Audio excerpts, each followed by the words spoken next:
Boa tarde, caros alunos de CAI. A princípio, esse é o nosso primeiro contato nessa nova forma de aula, esse novo modelo de aula. Bom, devido à pandemia, a gente está tendo que se adaptar. Eu estou me adequando aí com as ferramentas para EAD, né, conferências, vídeos, etc. Então, bom, a princípio, né, o que eu teria de informação para passar para vocês? Bom, a versão atual do software que a gente utiliza, ela não tem a versão para estudantes, né, que pode ser baixada direto do site da PTC, ela não tem a licença para o módulo de simulação, o Creo Simulate. Então, sendo assim, foi solicitado à PUC o acesso remoto, né? Então, vocês de casa vão poder acessar o servidor da PUC, a licença do software, via VPN. Esse procedimento, tá? Eu já disponibilizei na página, fiquei sabendo hoje também. Inclusive, eu copiei o e-mail com os passos, né, que vocês devem seguir. Então, tem vários tutoriais ali, links que devem ser seguidos, para que vocês possam ter a licença, a mesma licença que nós temos na PUC, que é a licença educacional completa. Então ali vocês vão ter outros módulos, como quem faz CAM, por exemplo, vai poder assistir às aulas de CAM, e quem faz CAI vai poder fazer os exercícios aí de aula. Tá? Bom, essa é uma das primeiras coisas que eu tenho para falar. Né? Então, de casa vocês vão poder estar acessando aí o software, né, a licença, e pode realizar aí tarefas, né, os exercícios, os modelos que a gente vai treinar aqui em aula, vocês vão poder também fazer em casa. Bom, a segunda informação que eu tenho para passar para vocês é que, conforme a orientação da nossa coordenação, né, a gente não vai estar cobrando presença, né? Em que sentido? Quando não vai ser realizado chamada, né, nenhum dos encontros que a gente fizer, né, a gente vai estar fazendo chamada, mas a gente vai estar verificando, né, cobrando que vocês acessem quando puderem, né, se não nos horários previstos aí dos encontros, mas quando puderem, acessarem, dar uma olhada e realizarem as tarefas aí sugeridas para cada conteúdo. Né?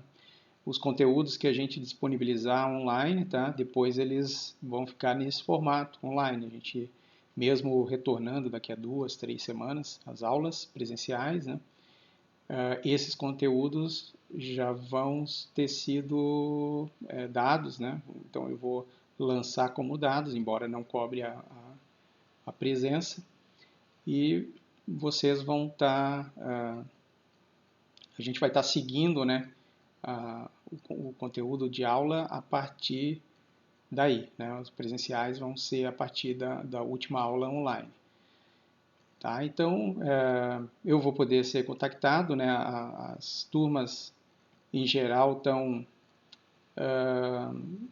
sugerindo criar grupos em WhatsApp, né? Para facilitar as mensagens, né? A troca de informações entre professor, alunos, etc., entre vocês mesmos. Né? Então, se cada turma se dispuser a criar um grupo, tá? Podem encaminhar os números, né, do WhatsApp, que a gente pode estar fazendo o grupo e encaminhando o link depois para deixar para vocês possam adicionar o grupo ao WhatsApp. Que mais? Bom, a princípio eu vou estar fazendo as aulas no seguinte formato, né? Gravando vídeos, né, fora do horário de aula, e realizando encontros nos horários das aulas, né? Então, esses encontros, então, para as turmas de segunda e quinta, tá, vão ser nos horários ali do início da aula, né? esses encontros podem durar 40 minutos ou até mais, né? A princípio, o software que vai ser usado, né, a plataforma vai ser o Zoom, né? A versão que eu estou usando, como ela é gratuita, ela tem um limite aí de conferência de 40 minutos, né? Então, após isso, tem que entrar novamente no link para retornar aí a conferência, né? Então, a aula. Bom, a princípio eu vou manter isso aí. Agora, se a coisa se prolongar, provavelmente a gente vai estar trocando aí, vai estar trocando de plataforma, né? Então, a PUC também disponibilizou o Teams, né? Eu vou estar verificando isso aí ao longo do fim de semana, aí, próxima semana. E eu também tenho acesso ao Hangout Meeting, que até junho, se eu não me engano, tem acesso liberado também. Então eu tenho acesso, já tenho o meu login e vou estar estudando aí a possibilidade de estar mudando de plataforma. Bom, se não houver necessidade de encontros muito prolongados, né, a gente pode estar mantendo o Zoom, que é a plataforma adotada pela maioria dos professores aí da PUC, né, e de vocês. Certo? Bom, eu vou estar, então, postando aí 2 vídeos agora sobre a aula do dia de hoje, né? Nós estamos aí com conteúdo uma semana atrasado, né? Então a aula de hoje então vai se referir ao conteúdo previsto na aula presencial da semana passada que foi suspensa, né? Certo? Então, a partir daí, então a gente vai ver se põe em dia, de repente eu lanço mais conteúdos aí de 2 aulas na sequência, ou a gente segue uma semana defasado, até porque eu acredito que todo o calendário da PUC também vai ser estendido aí até julho. Aí. Então, nesse aspecto, ninguém vai ser prejudicado. Né? Bom, a questão das avaliações. Né? Eu vou segurar um pouco as avaliações, tá? Também não tive nenhum retorno a respeito da coordenação do curso a respeito de avaliações. A princípio, foi pedido para não realizar avaliações, né? Apesar do que, a partir do momento em que todos tenham a licença funcionando, né? A licença do software funcionando, seria possível realizar aí os trabalhos, né? Que já são, as avaliações são feitas em forma de trabalho, né? Então, aí vocês tendo o computador em casa, vocês podem estar realizando aí essas tarefas e retornando aí os relatórios, né, as respostas ao que foi pedido. De toda forma, nesse momento, tá, a gente vai estar seguindo apenas com o conteúdo e não vai estar cobrando aí de vocês, por enquanto, a avaliação. Tá? E depois, quando se definir se as aulas vão retornar ou não, se vão ser mantidas na forma EAD de semestre, a gente adequa aí conforme orientação da nossa coordenação. E eu vou estar informando a vocês também. Ok? Bom, então, nessa primeira parte aqui do vídeo, tá? Esse primeiro vídeo, eu vou estar dando uma passada aqui no material de aula, tá? Dando uma passada nos tópicos que a gente deve tratar aqui nessa aula de hoje, tá? E depois eu tenho um segundo vídeo que é direto no software, tá? A princípio, tá? Esse meu computador aqui, eu precisaria, para instalar a versão 6, né, Creo 6, eu precisaria estar utilizando uma outra placa de vídeo aí, porque esse computador que eu tenho, que eu disponho agora, né, esse notebook, eu já experimentei instalar a versão 3.0 e ela não rodou satisfatoriamente. Né? Então,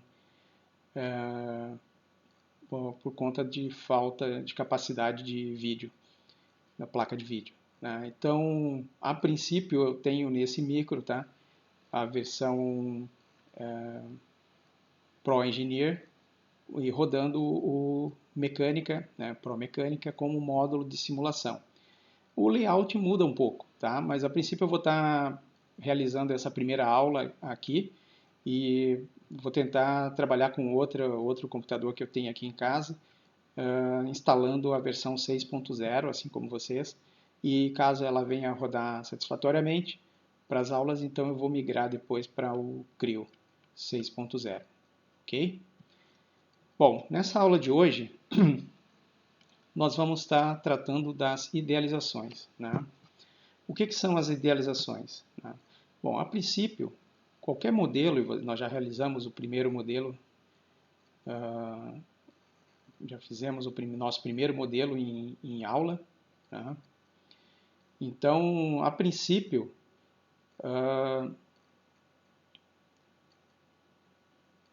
qualquer modelo que a gente traga, ou montagem também, que a gente traga para a simulação, para o módulo de simulação, ele vem como sólido, né? Então, ele vem sólido. O que implica em ser sólido?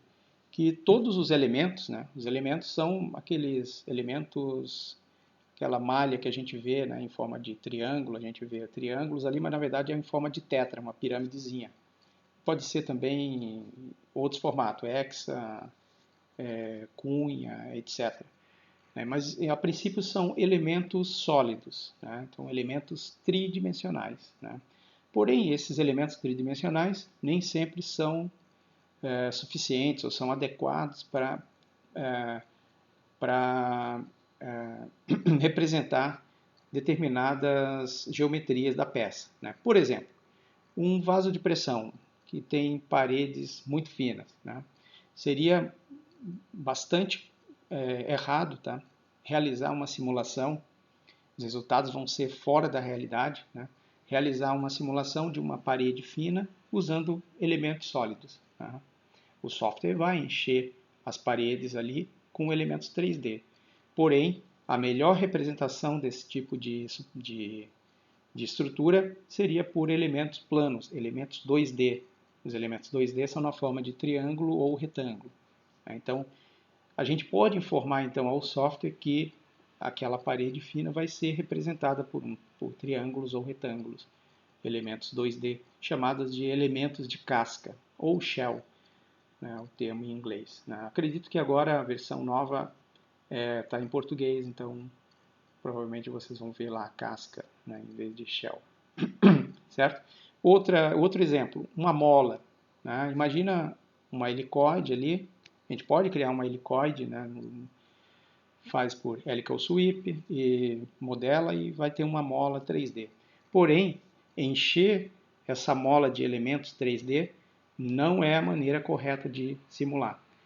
O erro vai ser, se conseguir simular, provavelmente não vai conseguir, ele nem deve convergir, mas se conseguir, a gente vai ter um resultado totalmente errado. Então, existe um elemento, uma idealização, chamado de elemento de mola, onde a gente pode dizer que em 2 pontos do nosso modelo, a gente tem uma mola ligando esses pontos. E aqueles 2 pontos vão se comportar como se tivesse uma mola com constante de rigidez K ali entre eles, certo? O modelo que a gente fez na aula passada foi uma barrinha, uma viga.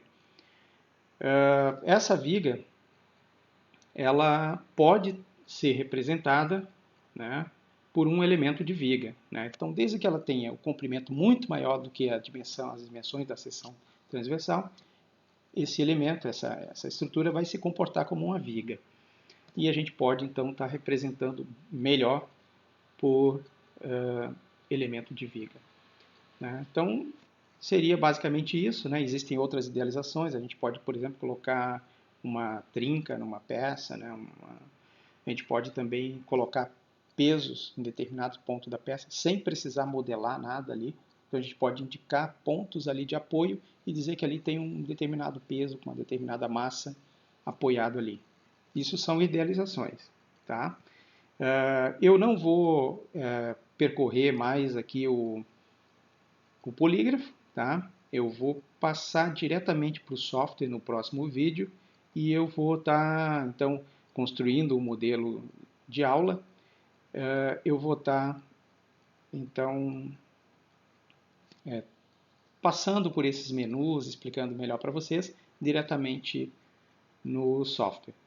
E a gente vai estar, então, realizando aí 2 exercícios. Esses exercícios, tá? Eles estão aqui na lista de exercícios 1, tá? Nessa lista 1, nós temos 2 exercícios propostos ali. Tá? Então, aqui nós temos um exercício proposto na aula da semana passada, que vocês podem fazer agora por elemento de viga, como vai ser mostrado em aula. Vou deixar isso aqui como proposto e a gente vai partir para o exercício 2, tá? O exercício 2, que é um sistema com duas vigas aqui, tá? Uma de alumínio e outra de aço. E a gente poderia fazer por sólido, né? Também, como foi feito na aula passada. Mas vocês vão ver também que é bem mais fácil fazer por elemento de viga. E na lista 2, né, nós temos uma segunda lista. Nós temos aí dois exercícios propostos. Né? Eu vou deixar o exercício 1 da lista 2 para vocês fazerem. E vou fazer o exercício 2, onde a gente tem ali uma carga distribuída. Então, a carga distribuída de 12 kN. Tá? Certo? Então, nós vamos estar fazendo esses exercícios agora e, ao mesmo tempo, eu vou estar mostrando para vocês os menus de idealizações e vou estar realizando os exercícios utilizando o elemento de viga. Só um detalhe, no exercício 1, para quem for fazer, tá? Faltou aqui no enunciado um G de gigapascal. Então, o módulo de elasticidade é 70 gigapascal, que corresponde ao alumínio, tá? Então, esse para o exercício 1 proposto da lista 2, certo? Então, até o próximo vídeo aí e a gente se encontra daqui a pouquinho.